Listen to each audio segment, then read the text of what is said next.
Arsenal contact Yves Bissouma agent for transfer. Yes my guys, welcome back to your boys channel, and in today's video we are going to discuss the future of Yves Bissouma and a potential transfer to Arsenal, as well as that could Arsenal be set to make a bid for Odsonne Edouard of Celtic. Let's discuss all matters in today's video.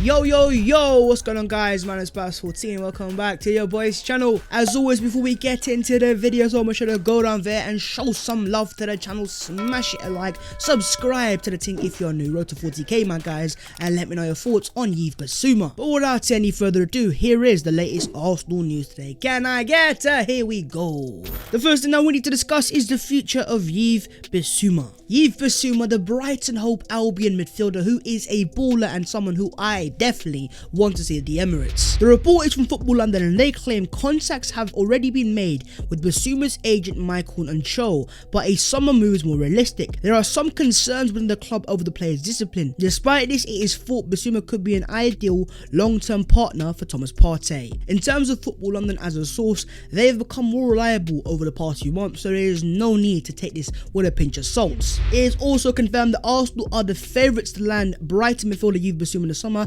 via the bookies. Now the bookies are not always accurate, but it's always a good indication to see if the player could be set to move to the club in the summer, so that's another positive sign pointing in the right direction. We also have a report here from Ryan Taylor Sport claiming crucially Arsenal have a strong professional relationship with agent Michael Cho, who helped broker Nicolas Pepe's move in 2019. And Cho has another player that is of interest of Edu and Arteta. Arsenal have asked to kept informed on Bissouma's situation. So Arsenal clearly have the connection with the agent of Yves Bissouma, and Arsenal have quite clearly contacted the agent telling him, look, we want the player, we're interested in the player, and come the summer, as long as the finances are available, we will look to make a move. And in terms of the price tag of the player, well, we have ex-Arsenal player Kevin Campbell talking about it. And yesterday when speaking about Bissouma on Monday Night Football, he said, if you get any change out of 40 to 50 million pounds, you've done well. I think he's that good. He's an Arsenal fan, so I hear he's got to go to a team who has ambition to push up the league and challenge. So clearly man like Kevin Campbell rates Yves Bissouma, of course an ex-Arsenal player. I got a little insight there, but the price tag wise, 40 to 50 million pounds, is that something? First things first, Arsenal can afford, but secondly, Arsenal will pay. In terms of Brighton and their current situation, they're not going to get relegated, most likely they're going to stay up, so the price tag is going to remain there. And also Brighton have other players that Arsenal clearly like. We're talking about man like Tariq Lamptey. In terms of your boys' opinion on Yves Bissouma, of course I would take him. He's so composed on the ball, he's so elegant on the ball, he's got the speed, the mobility, as well as the defensive capabilities as well. Personally, I think the move is possible, it's even likely, but it all depends on Arsenal and if we can get Champions League football to get the finances in. And also, as much as we need to improve the midfield, is it our priority of a right back, of a striker, attacking midfielder? I'm not quite sure. But as always guys, I'd love to know your thoughts on Yves Bissouma in the comments below. Would you take him at Arsenal? And most importantly, what price would you be willing to pay for the Malian midfielder? Let's discuss down below in the comments. Moving on lads, also in terms of Odsonne Edouard, we have an update here. Arsenal are competing with Leicester City and a handful of Europe's biggest clubs in a race for Celtic striker Odsonne Edouard, says the Telegraph in the UK. The report has also claimed that Leicester remain the favourites, but Arsenal have not given up hope of persuading the 22-year-old to move to the Emirates. Now the main reason why Leicester City are the favourites to sign Odsonne Edouard is because their current manager Brendan Rodgers is the ex-manager of Edouard at Celtic. So I can understand the logic there. 23 years of age and only 1 year left on his contract. Make no mistake, Celtic are gonna sell him this year, and so Arsenal, if they want to sign him, this is the summer to do so. His price won't be too high, we're talking probably 15 to 20 million pounds, or maybe even less than that. And also Celtic have not had the best of seasons either, so again that further reduces his price tag. Now myself personally, as much as I rate the player, I'm not fully sold on him, but then again all the other strikers on the market right now, I'm also not fully sold on. We've got Isaac, we've got Ivan Toney, to name a few players there and there. So is Edouard the guy? Could we get a bargain here? I'm not quite sure, but I am gonna throw it to you man down there in the comments and let me know your thoughts on Odsonne Edouard. Would you take him at Arsenal? And if not Edouard, what other centre forward do you want to see Arsenal sign? Of course, let's not forget we got man like Martinelli, Pele's godson, and also following Balogun. Moving on, let's get an update on the fitness of Kieran Tierney. Brace yourselves for this, Arsenal fans. We have some heartbreaking news, because Mikel Arteta after the Sheffield United game confirmed that Kieran Tierney is out, probably for the season. No, not Tesco's finest. My left back is gone for the season. It's not what you want to see. It is heartbreaking stuff. But to be honest, with the injury itself and also with the Euros around the corner, I ain't surprised. There's no reason to risk Tierney, especially for him and his country going to the Euros. It's a massive part of his life, and I can see why he could be out for the season. Now, saying that, Mikel Arteta in the past has oversold the injuries. When players are meant to be out for months, they come back sooner. So maybe there's something to take out of that. But unless Kieran Tierney unleashes his inner Undertaker and rises from the dead, I don't think it's gonna happen. I think, listen, we're gonna have to cope without him. And now the question for Arsenal is, who is that left back gonna be? You've got Cedric Suarez, you've got Bukayo Saka, and now you've even got Granit Xhaka. Lads, let me know your thoughts in the comments on who do you think should be the Arsenal left back going in for the rest of the season. And in terms of Tesco's finest, my guy, my left back, get well soon, and I will see you soon as well. Oh, heartbreaking stuff. But in more positive news, the Mills say that Saka and Martinelli are both set to be fit for Arsenal's tie versus Slavia Prague. I said Pele's godson is set to be fit, as well as my star boy Bukayo Saka. Now that is something not only do we love to see, but we need to see. And in terms of other injury news, we will be without defenders David Luiz and Kieran Tierney. Martin Odegaard and Emil Smith-Rowe are also injured doubts for the trip to the Czech Republic.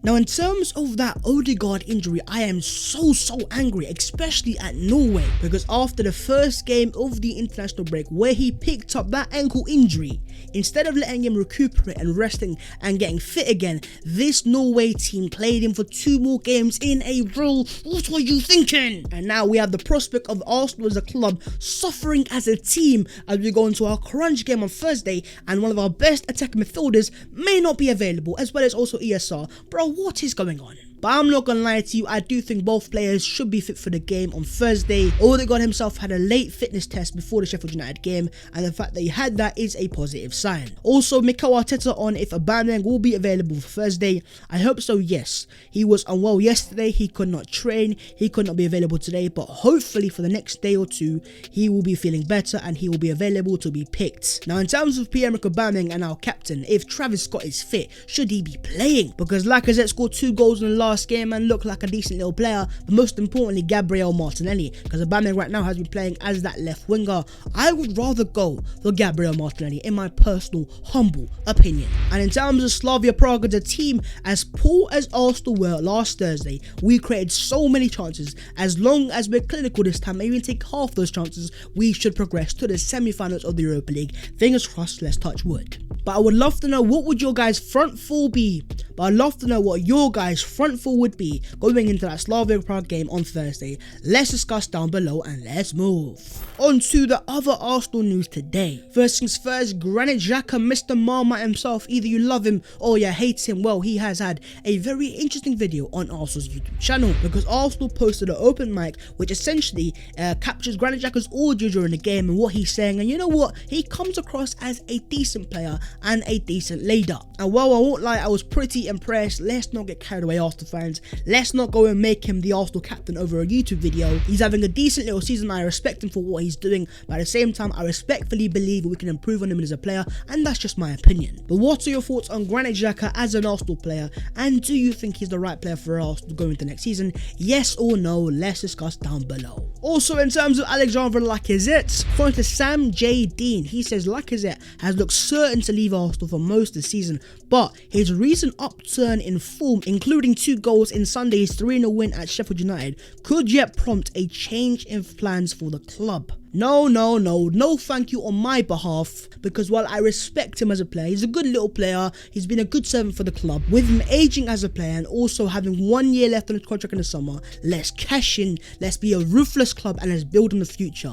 We've already given Pierre-Emerick Aubameyang a contract for last summer. Let's not give other older players his contract. Let's, change the age of the team, let's make it younger and build for the future. I'd rather give a chance to Martinelli or Balogun, in my opinion. But would you keep Alexandre Lacazette, or would you sell Alexander Lacazette. Let me know what you man are saying. And on to the final thing. Well, what do we have here? According to Forbes, Arsenal at £2.04 billion are the 8th most valuable football club in the world. But what can I say? Of course we're gargantuan, of course we are a massive institution. But most importantly, in terms of this full list, Arsenal are dropping behind Liverpool, behind Chelsea, Man City and Man United, and that goes to show for Arsenal, while we're still a massive institution, we are dropping down that list and we are getting overtaken by other clubs, which I am not having. And that's why going into the summer, it's a massive summer for Arsenal, for the board, for the ownership, for the manager, and to see Arsenal get back to where we need to be, and that's at least in the top 4. But the most important question for you guys, it's quite simple. Do you trust the process with the current board, the current owners, the current manager? Let's have a discussion down below. And there you go, my guys, that is the video there and there. Of course, smash the video like, subscribe to the channel if you're new, and let me know your thoughts on all things that I have discussed. The links to all my socials will be down below as well, so if you want to follow your boy, I would appreciate that. But there you guys go, that has been the latest Arsenal news today. I hope you have enjoyed as always. Stay safe, my guys, and I will see you later in a bit.